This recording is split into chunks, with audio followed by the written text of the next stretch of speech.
بسم اللہ الرحمن الرحیم نحمدہ ونصلی علی رسول الکریم اما بعد اللہ سبحانہ تعالیٰ کا بہت بڑا کرم اور احسان ہے کہ اللہ پاک نے قرآن پاک سیکھنے اور پڑھنے کا میں موقع عطا فرمایا، اور صحیح طریقے سے، اس طریقے سے جو نبی پاک صلی اللہ علیہ وسلم پہ نازل ہوا، اور جس طریقے سے نبی پاک صلی اللہ علیہ وسلم نے ہمیں پڑھنا سکھایا ہے۔ یہ دین اسلام کی ایک بہت بڑی خصوصیت ہے جو آپ کو کسی اور دین میں دنیا کے ملے گی نہیں۔ نصرانیت اٹھا لیں، عیسائیت اٹھا لیں، یہودیت اٹھا لیں، ہندوؤں کو اٹھا لیں، کوئی دین اٹھا لیں، ریلیجن کسی بھی قسم کا، دین اسلام کے اندر یہ خصوصیت ہے کہ اللہ پاک نے اس کی حفاظت کا انتظام کیا ہوا ہے، اور ذمہ داری اللہ پاک نے خود لی ہوئی ہے۔ انا نحن نزلنا الذکر و انا لہ لحافظون، قرآن میں اللہ نے قرآن کے لیے فرمایا ہے کہ ہم نے اس کو نازل کیا ہے، ہم ہی اس کی حفاظت کریں گے۔ تو جتنی کتابیں تھیں وہ سب اس میں تحریف ہو گئی، کتابوں میں تحریف ہو گئی، ان کی تعلیمات بدل گئیں، ہر چیز ہو گئی۔ قرآن کریم کی خاصیت یہ ہے کہ چونکہ اللہ نے یہ آخری دین رکھا ہوا ہے اور آخری کتاب ہے، اور نبی پاک صلی اللہ علیہ وسلم آخری نبی تھے، قیامت تک کے لیے اب کوئی نیا دین نہیں آئے گا، کوئی نیا نبی نہیں آئے گا، کوئی نئی کتاب نہیں آئے گی، کوئی نئی شریعت نہیں آئے گی، لہٰذا اللہ نے اس کی ایک ایک چیز کی حفاظت میں ذمہ لی ہے۔ خالی قرآن کی حفاظت کا ذمہ لینے کا مطلب ہے کہ دین سے متعلق ہر چیز کی حفاظت اللہ نے اپنے ذمہ لے لی۔ عارضی طور پہ اس میں تحریفات ہو سکتی ہیں، عارضی طور پہ فتنے اور گڑبڑیں اور فتنے کھڑی ہو سکتے ہیں، لیکن اس کا سدباب کر دیا جائے گا، اس کو توڑ دیا جائے گا، کوئی نہ کوئی کھڑا ہوگا۔ ایک گروہ ہمیشہ، اللہ کے رسول صلی اللہ علیہ وسلم نے فرمایا، وہ حق پہ رہے گا، جو مختلف دین کو قائم رکھنے کی محنت کرتا رہے گا۔ پھر 100 سال، ہر 100 سال میں ایک مجدد، نبی پاک صلی اللہ علیہ وسلم نے فرمایا، اس کا مفہوم ہے اللہ پاک ایک مجدد کو بھیجیں گے جو تجدید کرے گا، جو رینیو کرے گا، جو ریفریش کرے گا دین کو، واپس اس حالت میں لے آئے گا جس حالت میں نبی پاک صلی اللہ علیہ وسلم کے اوپر نبی پاک صلی اللہ علیہ وسلم نے دین کو پیش کیا ہم پہ۔ تو جو دین میں تبدیلیاں آتی ہیں، جو مختلف کوششیں ہوتی ہیں، انسان اپنی عقل کو بغیر ضروری استعمال کرتا ہے وہی کے مقابلے میں، اور گمراہی کے راستے کھول دیتا ہے، تو یہ چیز بدلتی رہیں گی۔ تو ایک ایک قرآن کی نہ حرف بدلے گا، نہ اس کے زیر زبر پیش بدلیں گے، نہ اس کی پڑھنے کا طریقہ، اس کی آواز کا طریقہ وہ بدلے گا، حروف کی ادائیگی نہ وہ بدلے گی، نہ ترجمہ بدلے گا، نہ تفسیر بدلے گی، نہ سنت، اور نہ احکام، کوئی چیز اللہ نہیں تبدیل ہونے دیں گے انشاءاللہ۔ تو یہ بھی اسی کا ایک حصہ ہے کہ جس طرح نبی پاک صلی اللہ علیہ وسلم پہ نازل ہوا، اس طرح نبی پاک صلی اللہ علیہ وسلم نے سکھایا، ہمیں سکھایا، اس طرح سے 1450 سال گزر گئے، لیکن اس کے اندر ایک زیر زبر پیش کا فرق نہیں آ سکتا، اور ایک حرف بھی اگر ادائیگی میں غلط ہوگا، ہم اس کے اوپر کھڑے ہو جائیں گے، جتنے بھی علماء اور قراء حضرات ہیں وہ اس کے اوپر کھڑے ہو جائیں گے، اور وہ اس کے اوپر اعتراض کریں گے کہ یہ دین کو تبدیل کیا جا رہا ہے۔ یہ خاصیت ہے۔ اس کو بعض ماڈرن مسلمان اس کا نام دیتے ہیں کہ جی یہ مولوی تو ہر وقت لڑتے جھگڑتے رہتے ہیں۔ نہیں میرے بھائی، یہ اللہ نے دین کی حفاظت کا ایک ذریعہ بنایا ہے، اور یہ اللہ نے دینی غیرت ڈالی ہے علماء کے اندر اور اہل علم حضرات کے اندر، کہ ان میں سے جس طرح سے صدیق اکبر رضی اللہ تعالیٰ عنہ کی غیرت نے اس بات کا گوارا نہیں کیا کہ آپ کی موجودگی میں نبی پاک صلی اللہ علیہ وسلم کا وصال ہو گیا، حضرت صدیق اکبر رضی اللہ عنہ کو خلیفہ بنا دیا گیا۔ ایک طبقہ کئی قبیلوں کی طرف سے آیا کہ انہوں نے اسلام چھوڑ دیا، کچھ کی طرف سے آیا کہ یہ خبر ملی کہ انہوں نے زکوٰۃ دینی بند کر دی ہے، کچھ نے کہا کہ یہ وغیرہ وغیرہ۔ حضرت صدیق اکبر رضی اللہ تعالیٰ عنہ نے کہا کہ اگر جو لوگ نبی پاک صلی اللہ علیہ وسلم کی موجودگی میں زکوٰۃ میں اونٹ اور اس کی رسی ساتھ دیتے تھے، اور اب نبی پاک صلی اللہ علیہ وسلم کے بعد اونٹ تو زکوٰۃ میں ادا کر رہے ہیں لیکن اس کی رسی نہیں دے رہے، تو اللہ کی قسم میں اس رسی کے لیے بھی جہاد کروں گا ان سے۔ اور پھر انہوں نے ایک جملہ، تاریخ ساز جملہ کہا کہ جو آج کے سارے ماڈرن مسلمانوں کے لیے ایک سبق ہے، اَيَنْقِصُ الدِّينُ وَأَنَا حَيٌّ، اللہ کا دین میں نقص آئے، اللہ کا دین کو بدل دیا جائے، اللہ کے دین میں تبدیلی لے آئی جائے، اور ابو بکر زندہ رہیں، یہ نہیں ہو سکتا۔ اور کتنی تبدیلی کی بات ہو رہی ہے کہ نبی پاک صلی اللہ علیہ وسلم کے زمانے میں اونٹ اور اس کی رسی اگر زکوٰۃ میں بنتی تھی اور دیتے تھے، اور اب انہوں نے اونٹ تو دے رہے ہیں، رسی نہیں دے رہے، رسی کی حیثیت کیا ہے مجھے بتائیں؟ کوئی حیثیت نہیں اونٹ کے مقابلے میں۔ لیکن ابو بکر صدیق فرما رہے ہیں کہ اگر وہ رسی بھی نہیں دیں گے آج، اور خالی انہوں نے رسی روکی ہے، تو ابو بکر ان سے جہاد کرے گا۔ یہ تو عمل کے اوپر بات ہو رہی تھی نا، اور جہاں دین کی بنیاد میں تبدیلی آ جائے، جہاں عقیدہ بدل دیا جائے، جہاں پہ قرآن کے پڑھنے کے طریقوں میں تبدیلی لے آئی جائے، کیسے غیرت مند اہل علم حضرات میں سے، علماء میں سے کیسے غیرت مند خاموش بیٹھ سکتے ہیں؟ یہ تو لازم ہے، بولنا ضروری ہے، نہیں بولیں گے تو گناہ گار ہوں گے۔ اسی یہ اللہ کا نظام بنا ہے، حفاظت کا نظام ہے، ٹھیک ہے؟ ظاہر ہے فرشتے تو نہیں اتریں گے، فرشتوں کے اترنے کا تو زمانہ چلا گیا، جب جب نبی انبیاء آتے تھے، انبیاء کے اوپر فرشتے اترتے تھے نا۔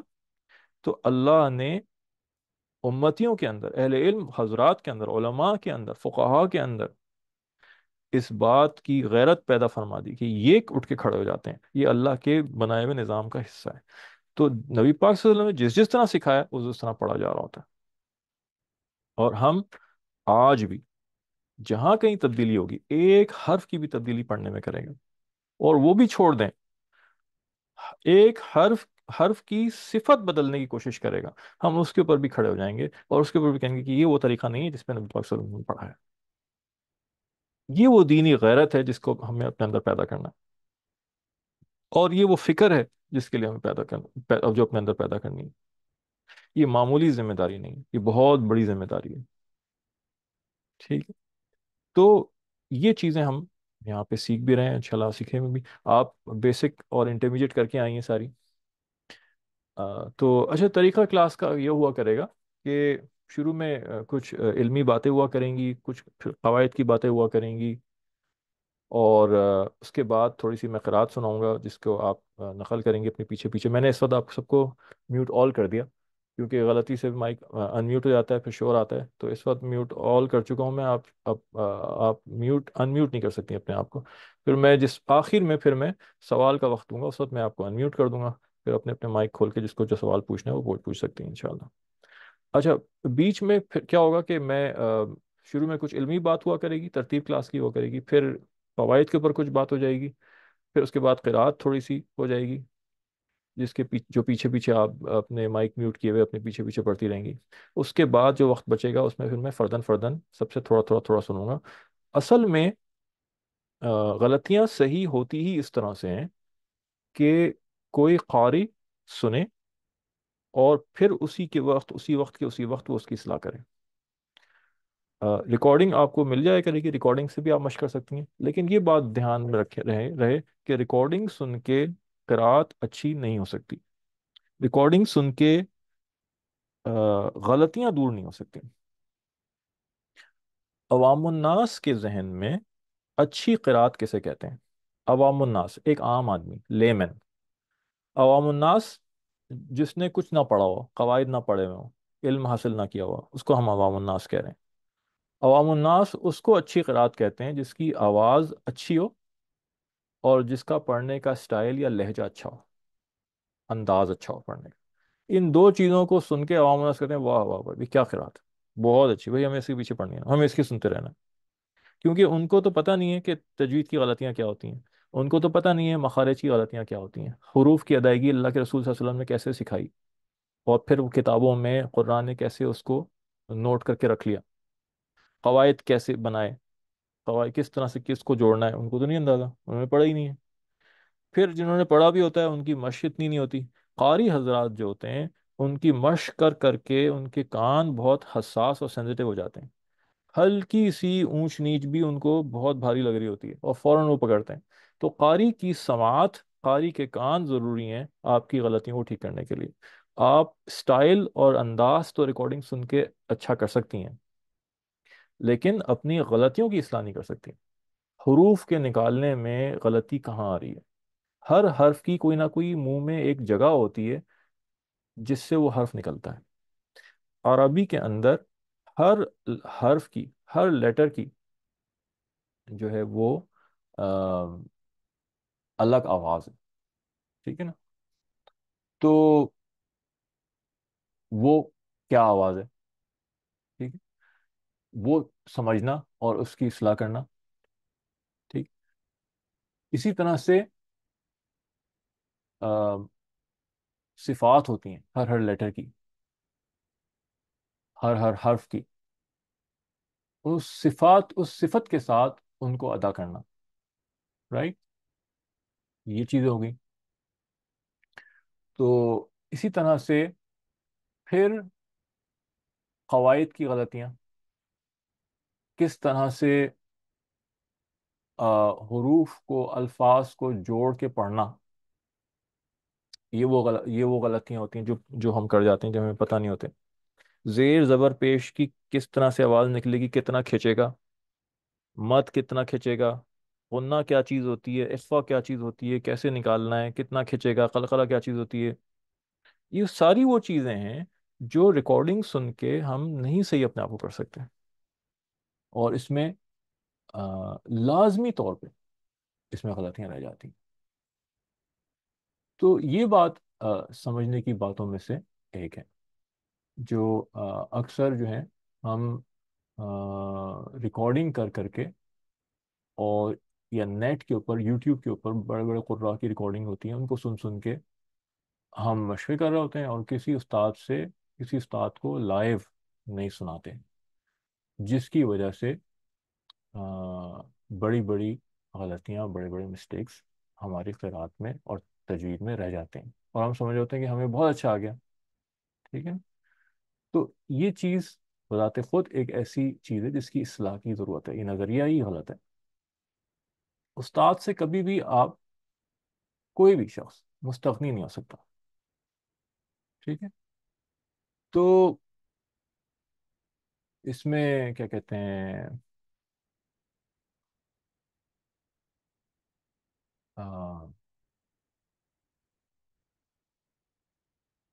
الشیخ محمد علی بن خلف الحسینی رحمۃ اللہ علیہ، بڑے علماء میں سے تھے، اپنی کتاب، ان کی کتاب ہے القول السدید فی بیان حکم تجوید، تجوید کے اوپر ان کی کتاب ہے، اس میں لکھتے ہیں کہ جو اساتذہ کی خدمت میں رہ کر ان کی زبانی استفادہ کرتا ہے، یعنی کہ ان سے لائیو سنا کے ان کو اور سن کے علم حاصل کرتا ہے، وہ گمراہی سے اور تحریف سے محفوظ رہتا ہے۔ تحریف کہتے ہیں تبدیلی لانا، دین کے اندر تبدیلیاں آتی اسی طرح سے ہیں۔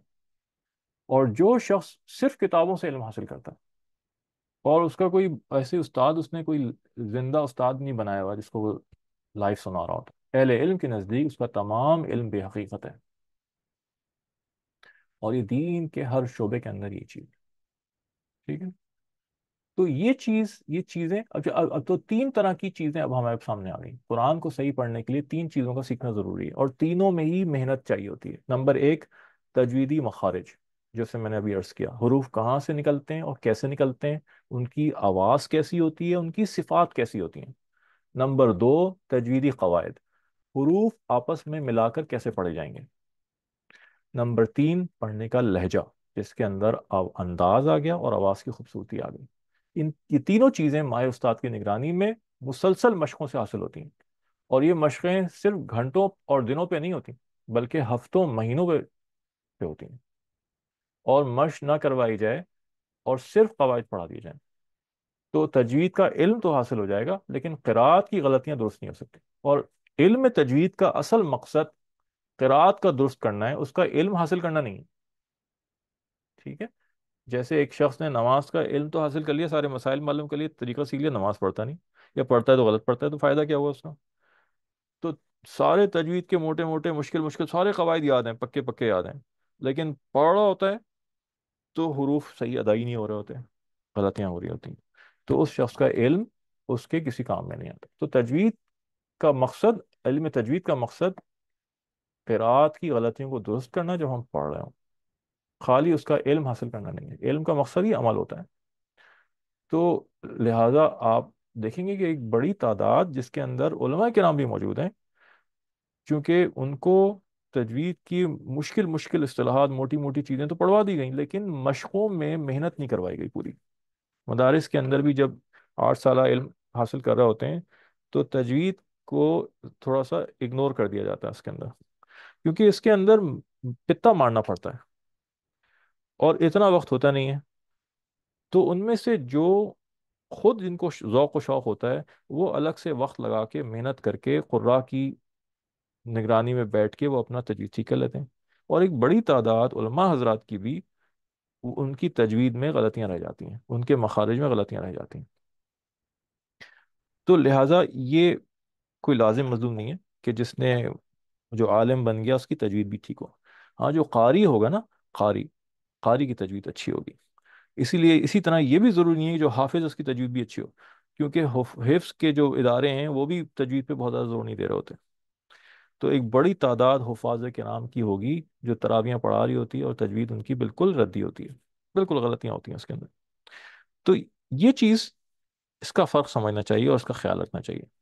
اب آپ سب بیسک سے اور انٹرمیڈیٹ سے ہو کے آ رہی ہیں. بیسک میں آپ نے غنہ کے قواعد پڑھ لیے، اخفاء کے قواعد پڑھ لیے، آپ کو پتہ ہے قلقلہ کیا ہوتا ہے، اس کے قواعد پڑھ چکی ہیں. مد آپ کو پتہ ہے کیسے کرنی ہے کیونکہ اس کے نشانات قرآن میں لگے ہیں.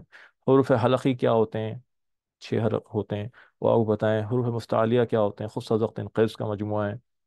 حرکات، کھڑی حرکات جو ہیں، کھڑا زبر، الٹا پیش، کھڑی زیر، اس سے آپ واقف ہیں. جزم کا قاعدہ، تشدید کا قاعدہ واقف ہیں. ٹھیک ہے. لام، اللہ کا لام اور اللہم کا لام کیسے نکالنا ہے اس سے واقف ہیں. سیٹی والے حروف سے واقف ہیں. تو یہ وہ چیزیں ہیں جن پہ آپ نے بیسک میں پڑھی اور مشق کی، اور پھر انٹرمیڈیٹ کے اندر بھی آپ کو مشق کرائے گی. اب اس کے علاوہ بھی کچھ قواعد بچے ہیں، وہ ایڈوانس میں ہوگی، وہ پیچھے چیزوں کا بھی مراجعہ ہوتا رہے گا اور اس کی بھی مشق ہوتی رہیں گی. تو مشق اصل چیز ہے، اس کے اوپر جو ہے اس کو سمجھنا اور اس کے اوپر زور دینا. اچھا، تو یہ اللہ تعالیٰ نے مجھ عاجز پہ بندے کے اوپر اللہ نے ایک خاص کرم فرمایا کہ اللہ نے یہ آسان طریقہ میرے اوپر کھولا ہے بہت. اور قرآن میں کچھ علامات ہیں جو لگائی ہی اسی لیے گئی ہیں کہ تجوید سے پڑھنے میں آسانی ہو، کیونکہ ہر آدمی، ہر عورت، ہر انسان، ہر مسلمان مرد و عورت وہ مشکل مشکل موٹی موٹی اصطلاحات عربی کی نہیں ہضم کر سکتا. ٹھیک ہے. تو ان علامات کو استعمال ہی نہیں کیا جا رہا تھا پڑھانے میں. تو اللہ تعالیٰ نے مجھ پہ بہت خاص انعام فرمایا کہ پھر یہ میں نے ایک طریقہ مرتب کیا، اور اس پہ کتاب بھی بن رہی ہے انشاءاللہ. زیر طبع ہے ابھی، اس کے اوپر کام چل رہا ہے. آسان ترین تجوید طریقہ ڈاکٹر آصف، بہت کم وقت میں بہت زیادہ حاصل کریں. ٹھیک ہے. تو یہ ابھی اس کے اوپر کام چل رہا ہے، اور جلدی انشاءاللہ یہ کتاب بھی سامنے آ جائے گی، پھر آپ وہ کتاب بھی پیش کر دیں گے انشاءاللہ. اور اللہ کے فضل سے الاساس سے کر کے بے شمار خواتین مستورات بہنیں کر کر کے نکل چکی ہیں، اور کئی جگہوں پہ اپنے گھروں میں، اور انہوں نے اپنے کچھ نے اپنے ادارے بنا لیے اور لوگوں کو پڑھا رہی ہیں، محلے میں پڑھا رہی ہیں. تو اس طریقے سے ماشاءاللہ کئی جگہوں پہ پڑھایا جا رہا ہے. تو یہ وہ آسان ترین طریقہ ہے جس کی وجہ سے ہم اسی طریقے سے پڑھ سکتے ہیں جس طریقے سے نبی پاک صلی اللہ علیہ وسلم نے ہمیں سکھایا. اچھا، مجھے اللہ کا اور بھی بہت کرم احسان ہے، اتنے کرم احسان ہے کہ میں بتاؤں بھی تو گن نہیں سکتا میں. اللہ نے مختلف پوری دنیا میں گھمایا، امامت بھی کی. میں امریکہ میں بھی رہا ہوں، آسٹریلیا میں بھی رہنے کا موقع ملا، وہاں بھی امامت کی، وہاں بھی پڑھایا، بچوں کو بھی پڑھایا، بڑوں کو بھی پڑھایا. عرب و عجم سب کی امامت کی. وہاں دنیا کے ہر جگہ کے مسلمان مل جاتے ہیں. تو اللہ کا فضل کرم احسان ہے کہ ہر جگہ کے لوگوں کو کی قرآت بھی سننے کا موقع ملا اور ان کو سکھانے کا موقع بھی ملا. تو مختلف جگہ کے لوگوں کی مختلف غلطیاں سامنے آئیں. ہر قوم کی کچھ نہ کچھ غلطیاں ہوتی ہیں جو ان کی اپنی زبان کی وجہ سے، کسی اور چیز کی وجہ سے وہ آتی ہیں، اور وہ اس میں وہ پھر اس کی وجہ سے وہ قرآن بھی غلط پڑھ رہا ہوتا ہے. مثال کے طور پہ پاکستانیوں کی خاص غلطیاں ہیں، اب یہاں میں لکھتا ہوں. ٹھیک ہے.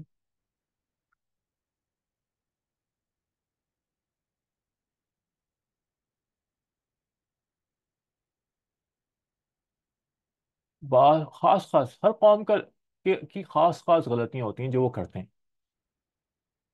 ٹھیک ہے. پاکستانی کیا کرتے ہیں؟ عربی کے حروف کے اندر حمزہ، ٹھیک ہے، حمزہ ایک تو یہ ہوتا ہے، اور ایک حمزہ کی شکل یہ بھی ہوتی ہے کہ جب اس کے اوپر زیر، زبر، زیر اور پیش لگا ہوا ہو اور جزم، ان میں سے کوئی بھی حرکت لگی ہوئی ہو تو یہ بھی اصل میں حمزہ ہی کی شکل ہوتی ہے. حمزہ ہی ہوتا ہے، الف کی شکل میں لکھا جا رہا ہوتا ہے لیکن ہوتا حمزہ ہی ہے. ٹھیک ہے. حمزہ اور عین.